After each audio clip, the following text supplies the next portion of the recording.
Assalamualaikum warahmatullahi wabarakatuh. Para sahabat Nabhan Abdullah Channel. Jumat subuh ini kita berada di Masjid Al-Hidayah Komplek Apresia Jatimamur Pondok Gede Bekasi dalam rangka mengikuti kajian yang dibawakan oleh Ustadz Dr. Khairon M. Arif yang bertemakan tentang amalan-amalan yang bisa membawa kita masuk ke surga. Sahabat sekalian, silakan menyaksikan. Wassalamualaikum warahmatullahi wabarakatuh. Alhamdulillahilladzi nazzala al-furqana ala 'abdihi liyakuna lil 'alamin nadhira. Asyhadu an la ilaha illallah wahdahu la syarika lah. Asyhadu anna Muhammadan 'abduhu wa rasuluhu. Al-mab'uutsu kafatan lin-nasi basyiran wa nadhira. Allahumma shalli wa sallim ala sayyidina Muhammadin wa ala alihi wa sahbihi wa man sara ala nahjihi wastana bi sunnatihi ila yaumil amma ba'd. Bapak Ibu jamaah subuh Masjid Al-Hidayah dirahmati Allah Subhanahu wa taala. Alhamdulillah kita bersyukur subuh hari ini kita dalam kondisi sehat walafiat, alhamdulillah. Semoga Allah Subhanahu wa taala menerima seluruh amal ibadah kita dan terus memberikan kesehatan kepada kita insyaallah. Salawat dan salam atas Rasulullah Muhammad sallallahu alaihi wasallam serta para sahabat, keluarganya dan kita semua umat yang selalu istiqomah terhadap Islam ila yaumil qiyamah. Bapak sekalian, kita lanjutkan kajian subuh kita di Masjid Al-Hidayah ini terkait kajian kitab Minhajul Mu'min. Kita masih pada bab Thalabul Jannah, ya. Amal-amal yang masukkan kita ke dalam surga dan kebiasaan-kebiasaan yang menjadi sebab kita masuk surga insyaallah. Nah, di antara ibadah yang akan memasukkan kita ke dalam surga itu, ya, yang pertama adalah ad-du'a bid-du'a'il ati asna'al marad. Berdoa dengan doa yang diajarkan oleh Rasulullah sallallahu alaihi wasallam ketika sakit. Ini kebetulan kita banyak yang sakit ini. Banyak yang sakit sekarang.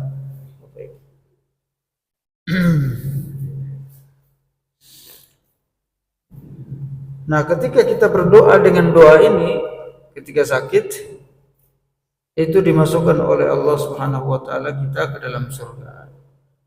Ini janji Rasulullah sallallahu alaihi wasallam.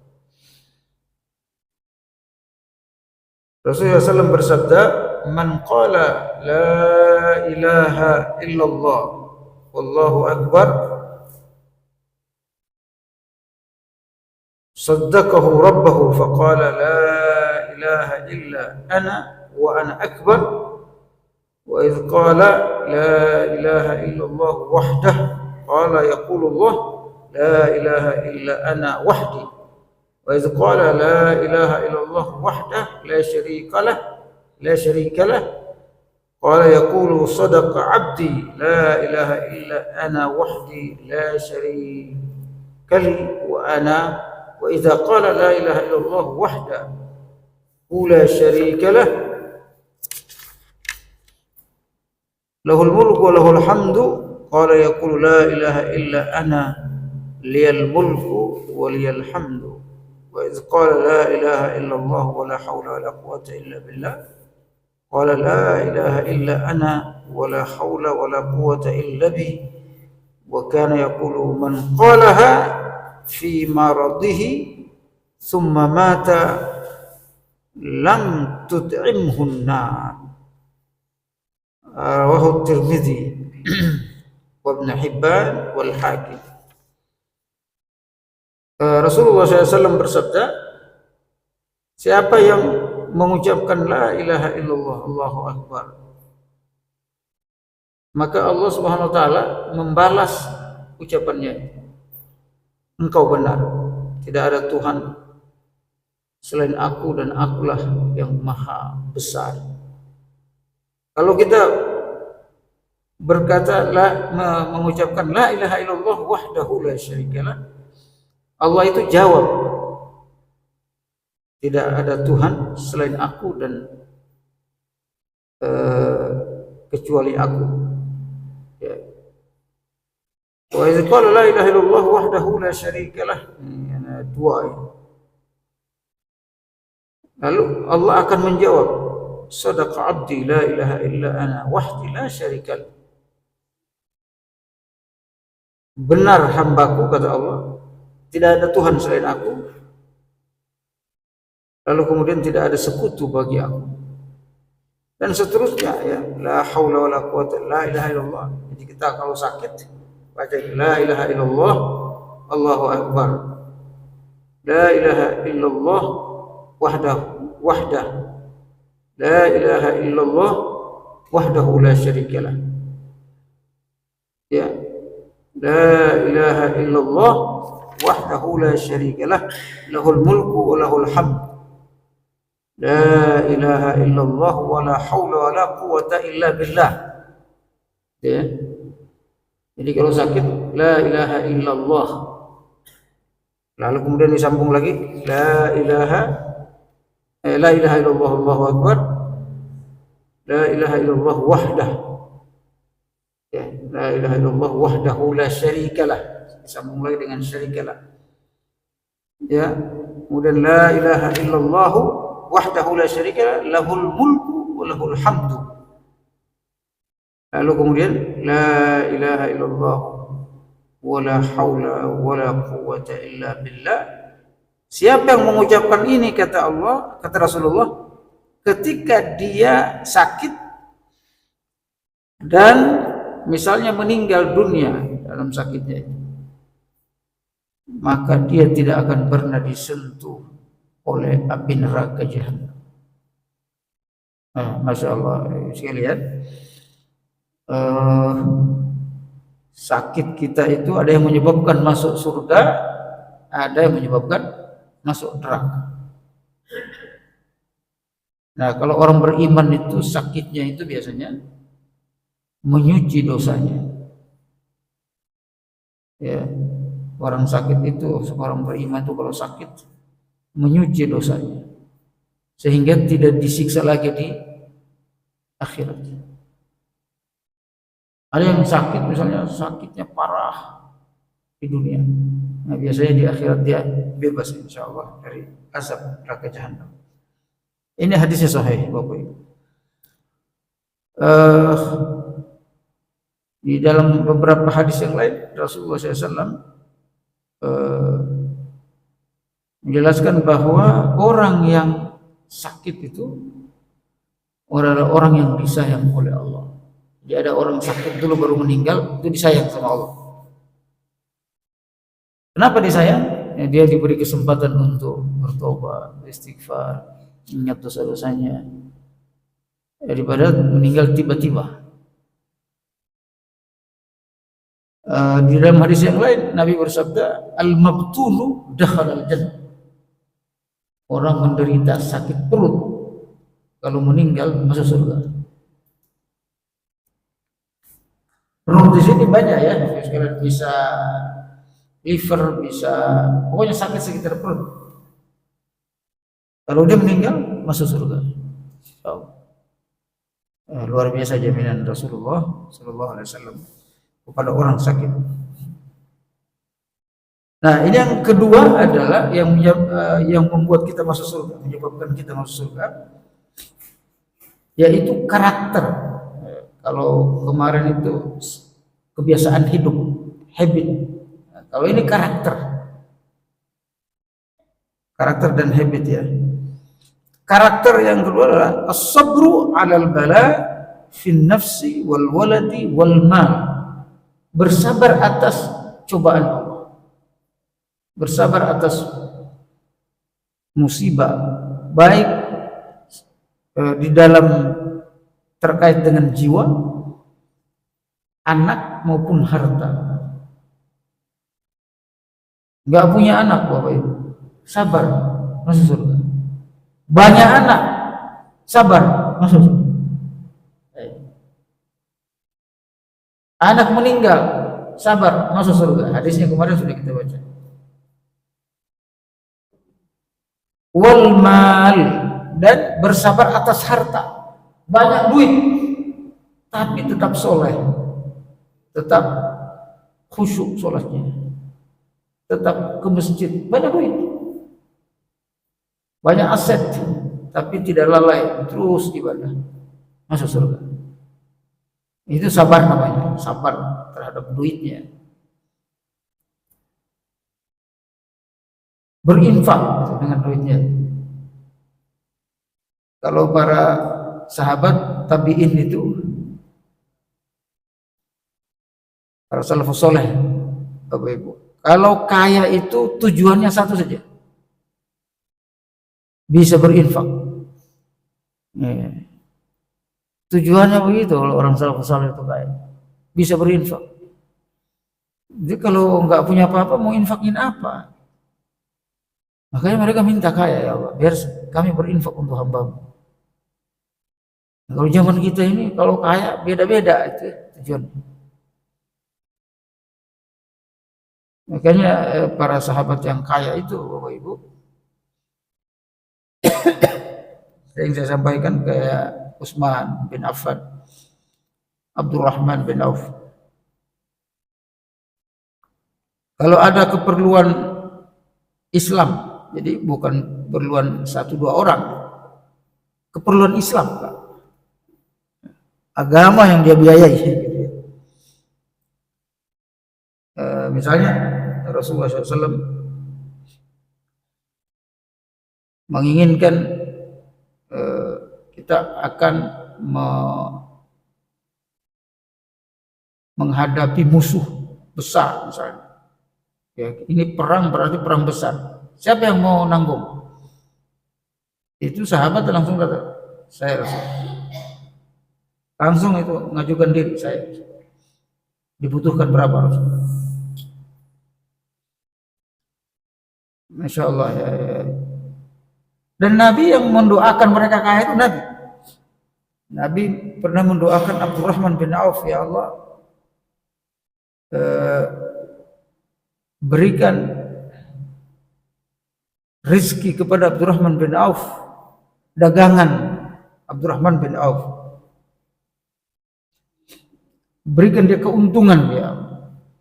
Dari situ Abdurrahman bin Auf tidak pernah rugi, selalu untung.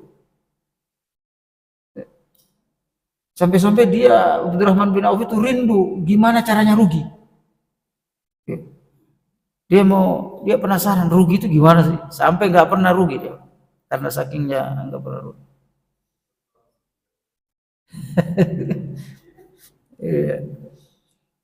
Orang buka toko 1 tahun, bayangkan Bapak Ibu sekalian, hijrah dari Mekah ke Madinah.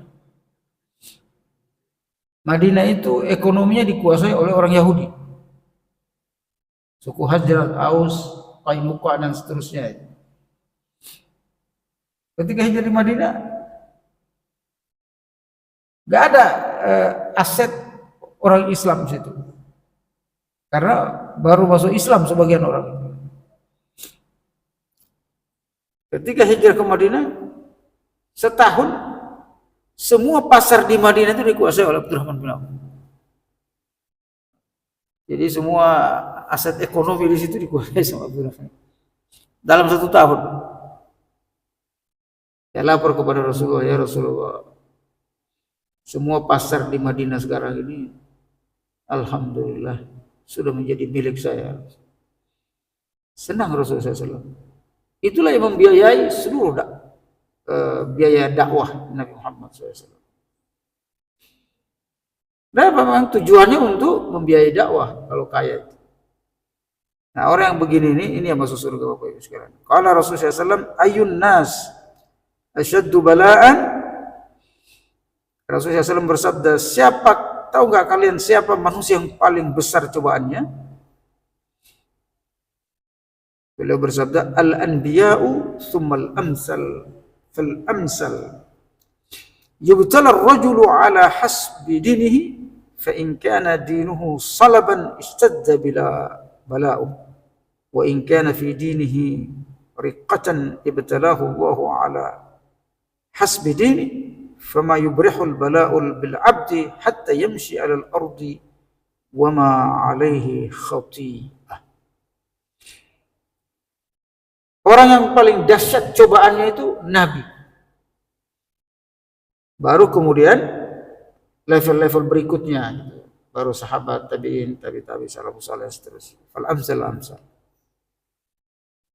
Jadi jangan pernah kita bilang saya ini cobaannya berat banget. Yang paling berat cobaannya itu nabi, Pak. Ya. Siapa enggak kenal Nabi Ayub?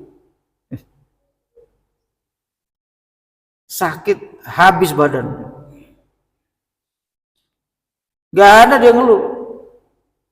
Sakitnya itu parah luar biasa sampai anak istrinya meninggal, ada yang cerai minta cerai. Ternaknya habis. Jadi di tempat aja itu. Bertahun-tahun sakit. Copot kuping, copot ini. Ya, tangan copot, kaki copot. Gak mengeluh, Pak. Gak minta disembuhkan. Ya, lalu dia berdoa, satu-satunya doanya Pak. Ya Allah, itu masaniyadur itu nanti doa terakhirnya. Karena ketika penyakit itu sudah menjalar seluruh tubuhnya, sudah memakan seluruh tubuhnya, doanya itu ya Allah, sisakan lidah saya ya Allah, agar supaya penyakit ini enggak makan lidah saya. Kenapa? Kalau lidah saya habis, saya berzikir pakai apa lagi? Ya. Itu Nabi Ayub. Lalu kemudian terakhir, Rabbi inni massani ad-dur wa anta arhamur rahim. Doanya pendek begitu, ya Allah, aku ditimpa penyakit ya. Baru dia ngadu sama Allah. Udah habis semua pada. Sesungguhnya engkau maha. Langsung itu berubah, sehat kembali, jadi muda kembali. Dalam riwayat istrinya itu sampai heran, ini kayak pernah kenal saya. Jadi istrinya minta cerai itu, ketemu dia, kayak pernah kenal loh.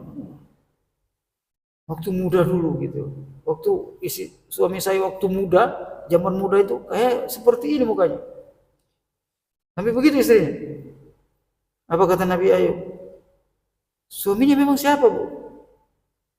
Suami saya namanya Ayub. Salah Ayub, kata. Kaget itu istrinya. Nyesal istrinya minta cerai. Ya. Jadi jangan kita suami sakit menderita, istri minta cerai. Jangan, kasihan, lebih parah lagi itu penyakitnya. Akhirnya tadi bertobat istrinya itu, dia nikah kembali. Kenapa? Sabar Bapak sekalian. Nah, Nabi itu paling sabar. Kalau kita itu biasa aja itu ya. Lalu kemudian kata Rasulullah, seseorang itu diuji oleh Allah sesuai dengan kekuatan agamanya. Kekuatan dia beragama.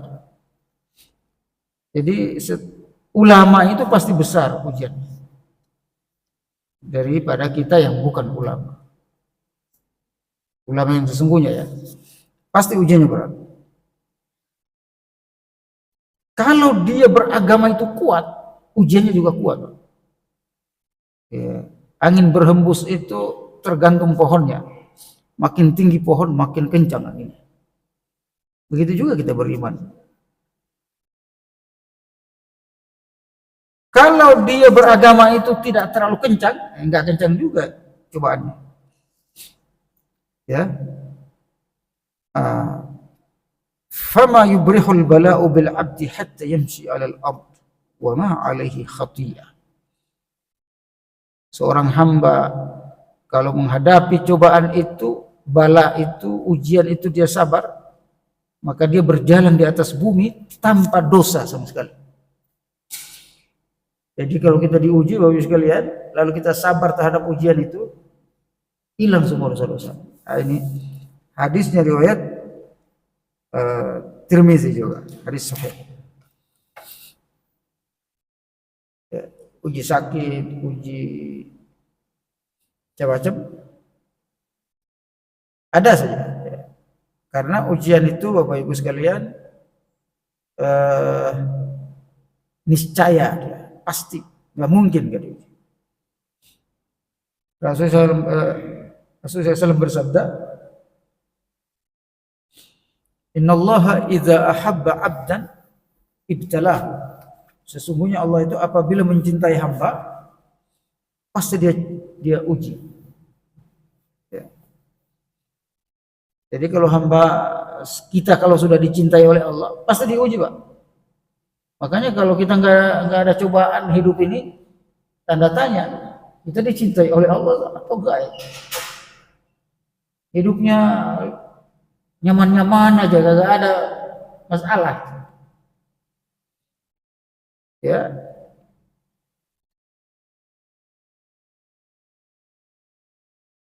Tapi ujian itu dua, memang bentuknya ada dua. Pertama, bisa teguran. Sakit itu ada teguran, biasanya teguran. Ada hilang uang, teguran biasanya. Ini kurang zakat. Ada yang mengangkat derajat, yarfa'ud darajat, mengangkat derajat. Nah, kalau kita sudah zakat, sudah taat dan seterusnya, makanya disebut tadi salaban fidin, jadi agamanya bagus, ya, gak maksiat. Itu bukan teguran, mengangkat derajat. Ya Allah, tidak ada dosa. Saya kadang juga begitu. Ini ujian ini, perasaan kita tidak melakukan apa-apa. Zakat sudah dikeluarin, ini sudah kita sholat jamaah dan kita anak-anak disekolahkan agama, anak-anak baik semua, diuji. Berarti ngangkat derajat, bukan ujian teguran, tapi mengangkat derajat. Nah, biasanya ujian yang seperti ini yang diharapkan oleh para salafus saleh. Jadi kalau diuji, Pak, lalu kita sabar ujian, seminggu saja kita sabar misalnya. Itu setelah seminggu pasti Allah kasih sesuatu. Ya. Makanya biasanya ada orang sakit parah, Pak. Ujiannya sakit biasanya. Lalu dia sabar. Setelah sabar itu dia dinaikkan pangkatnya oleh bosnya. Biasanya begitu. Perhatikan.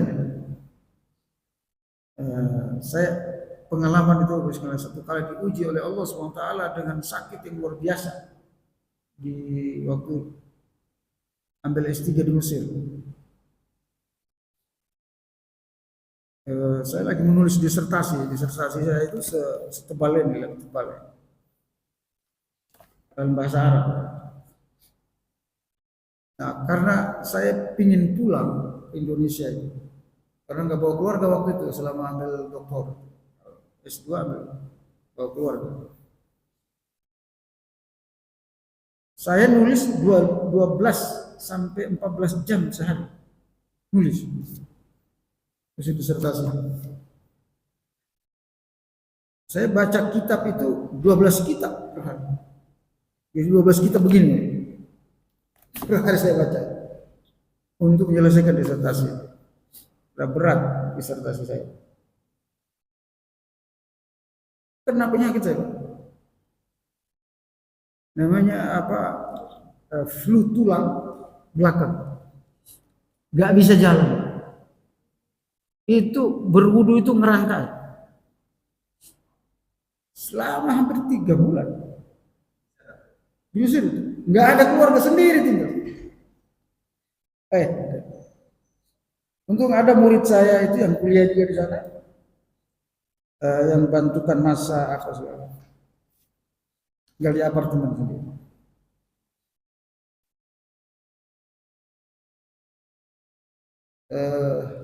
Setelah itu sekalian, Masya Allah, Allah kasih anugerah saya dua. Pertama, saya naik haji gratis, bahkan digaji. Naik hajinya gratis, digaji. Yang kedua, disertasi saya itu cepat selesai. Saya juga heran juga, kok cepat selesai. Hanya 6 bulan cepat selesainya disertasi. Biasanya orang nulis disertasi itu bertahun-tahun, 6 bulan. Ini pakai bahasa Arab, penelitian lapangan. Dan udah cepat itu dapat nilai itu, bukan cum laude lagi, di atasnya cum laude, summa cum laude. Itu dapat penghargaan, dicetak oleh universitas dan menjadi referensi di seluruh universitas di negara Arab. Diwajibkan jadi referensi. Nah yang ketiga itu, haji itu saya dapat uang pulang, tiket dan seterusnya. Nah, ada yang ketiga, saya lulus jadi dosen PNS di UIN. Jadi kalau kita diuji benar, itu naik itu kan. Sampai sekarang saya jadi PNS di UIN, ASN di UIN sudah tua. Itu mulai dari sakit itu. Besoknya saya disuruh ujian setelah saya hadir ujian PNS. Dan itu satu-satunya, baru pertama kali Bapak Ibu. Kemenak itu, rektor UIN dari sini, menguji calon dosen PNS ke Mesir. Jadi saya ujian PNS itu bukan di sini, di Mesir. Kita dijemput untuk diuji itu. Setelah itu nggak ada lagi sekarang. Di zamannya Pak Maftuh Basuli. Jadi Ibu sekalian, kalau kita dicoba oleh Allah, sabar, dan tidak ada dosa, bukan untuk ya, karena diuji itu bukan karena teguran, itu biasa mengangkat derajat. Masya Allah. Nah, jadi kalau kata Rasulullah SAW di sini, siapa yang sabar menghadapi ujian ini, dia berjalan di atas bumi tanpa dosa, derajat jadi ditinggikan oleh Allah Subhanahu wa taala. Ibadah berikutnya yang menghapus dosa Bapak Ibu sekalian, memasukkan ke dalam surga, kafalatul yatim. Mengkafil anak yatim, memelihara anak yatim. Nah, Rasulullah SAW bersabda, "Ana wa kafilul yatimi hakadha fil jannah." Wa asyara bisababah al-wusta. Kata Rasulullah, aku bersama orang yatim, anak yatim di surga, aku bersama orang yang mengkafil, memelihara anak yatim di surga seperti ini. Ini Nabi, ini kita. Sampai mengisyaratkan bukan. Bukan begini gitu ya. Begini. Coba bayangkan Bapak Ibu sekalian, kita masuk surga bersama Nabi. Apa sebabnya? Mengkafil anak yatim, memelihara anak yatim. Makanya kalau kita tidak punya anak yatim di rumah, Bapak Ibu, kita pelihara anak yatim di rumah yatim. Jadi anak yatim itu kita masukkan di situ. Ini semuanya keluarganya saya. Keluarganya saya. Itu sama dengan memelihara anak yatim. Saya di sini buka rumah Quran dulu di sini. Semua isinya itu anak yatim dan duafa. Hafal Quran 30 juz rata-rata. Cuma orang yang punya rumah ambil rumahnya. Sehingga putus tuh rumah tahfiz ini. Saya pindahkan di Muara Gembong. Dulu juga di sana itu ya. Yatim juga sebagian besar. Itu Masya Allah Bapak Ibu sekalian. Padahal itu makan 3 kali sehari. Itu ada aja rezekinya itu, Pak. Masya Allah. Itu di dunia saja sudah dijamin kita. Melihara yatim, bagaimana di surga, Pak? Bagaimana di akhirat. Yang berikutnya, i'ta'u tariqi haqqahu. Ya, kalau berjalan ngasih jalan orang. Bainama rajulun yamshi bi tariqin idza wajada ghadan syuk, atau menghilangkan duri di jalanan. Itu juga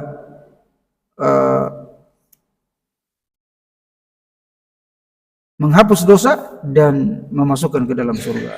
Yang berikutnya, su'alus syahadah fi sabilillah ta'ala bisidqin. Dalam doanya sering meminta mati syahid. Itu masuk surga, mati syahid insyaallah. Wa amitna 'ala syahadati fi sabilik innaka ni'mal maula wa ni'man nasir. Tadi diajarkan doa. Ada doa yang diajarkan oleh Habib Abu Bakar bin Salim. Warzuqna syahadah. Warzuqna syahadah. Beri rizki kami kesyahidan. Jadi bukan rizki harta, Pak. Rizki itu bukan cuma harta, tapi mati syahid itu rizki. Warzuqna syahadah. Berikan kami rizki mati syahid, ya Allah. Kalau dia meminta itu dengan jujur, ikhlas, maka kata Rasulullah SAW, ballagahullahu manazil syuhada wa immata ala firashih. Allah akan sampaikan derajatnya kalau dia meninggalnya mati syahid bersama para syuhada di surga. Walaupun dia meninggal di atas kasurnya. Walaupun meninggal di atas kasur. Hadis riwayat Muslim. Jadi diminta mati syahid. Kalau itu diterima oleh Allah, dia mati syahid walaupun meninggal di kasur. Nggak ngapa-ngapain gitu. Kalau mati syahid, pahalanya saya sudah sering sebut di sini Bapak-Ibu sekalian. Mati syahid itu bukan cuma masuk surga pahalanya. Tapi masuk surganya itu level kedua setelah Nabi. Di dalam surah An-Nisa itu Bapak sekalian. Ma'alladzina an'amta 'alaihim minan nabiyyina, level ketiga menurut saya. Wasiddiqin, siddiqin para sahabat. Wasyuhada, baru kemudian wassalihin. Orang yang mati syahid Bapak sekalian tidak pakai hisab masuk surganya itu. Enggak ada ditanya-tanya di kuburan, di enggak ada. Ya. Malaikat itu langsung menghindar, silakan. Ya. VIP ya, mati syahid. Nah, makanya kita doa, antara doa kita selain kita minta dunia, juga minta mati syahid. Ya. Setiap habis sholat kita berdoa mati syahid insyaallah. Warzuqna syahadata ya rabbal alamin. Yang berikutnya daf'us sayyi'ah bil hasanah. Menghapus keburukan dengan kebaikan. Nah, ini juga membuat kita masuk surga. Ini kebiasaan, termasuk kebiasaan. Jadi kalau kita ada maksiat, jadi menghapus keburukan dengan kebaikan itu, Bapak-Ibu sekalian, kita merasa melakukan kejahatan atau maksiat, langsung melakukan pahala-pahala hari itu juga. Kita lihat aurat wanita, nggak sengaja, langsung pulang ke rumah baca Quran, lihat ayat-ayat Allah SWT. Itu namanya daf'us sayyi'ah bil hasan, membalas yang buruk dengan yang baik. Kalau tadi kita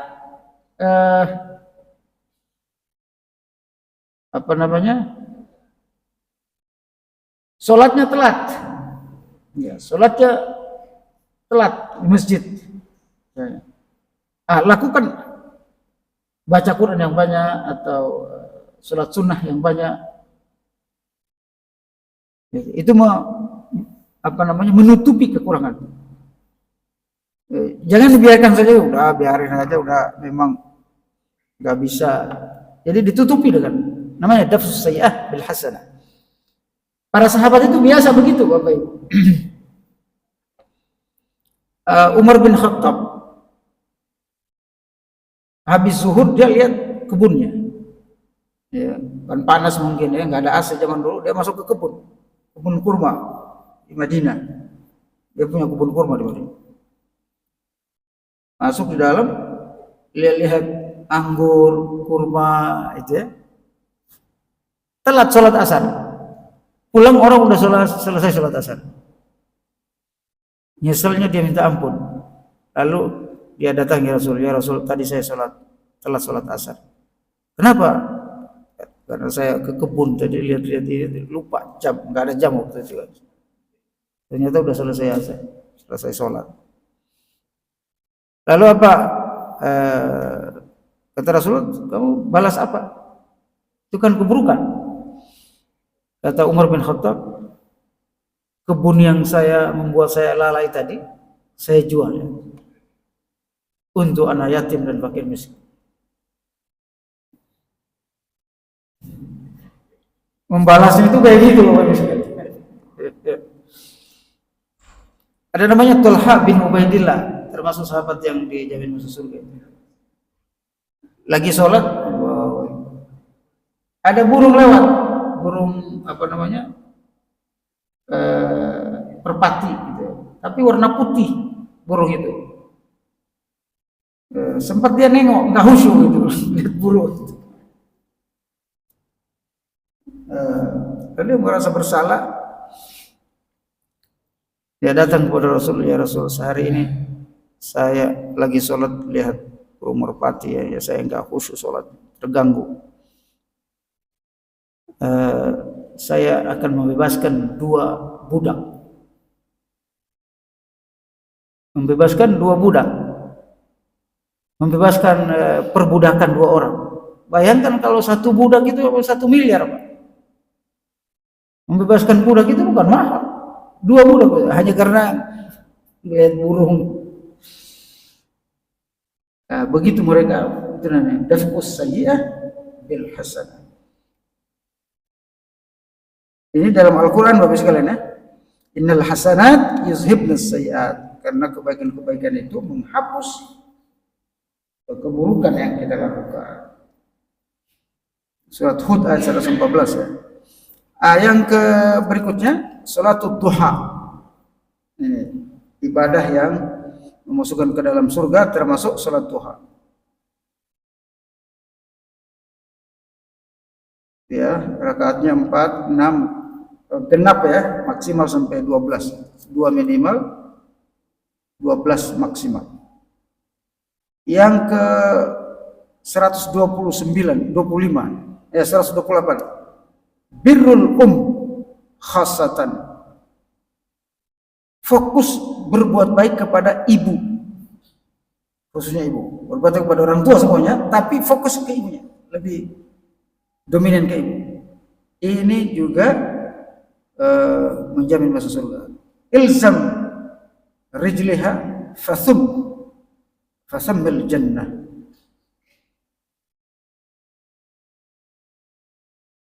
Rasulullah SAW bersabda,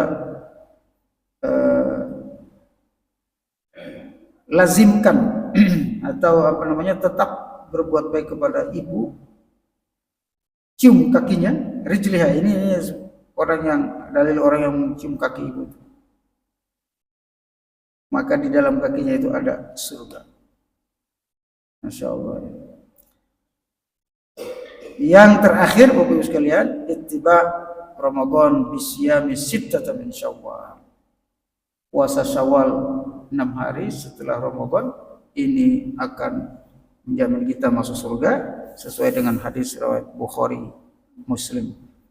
Man shama Ramadhana wa atba'ahu sittatan min Syawal ghufira lahu ma taqaddama min dhanbi. Ini barangkali Bapak Ibu rahmat Allah SWT.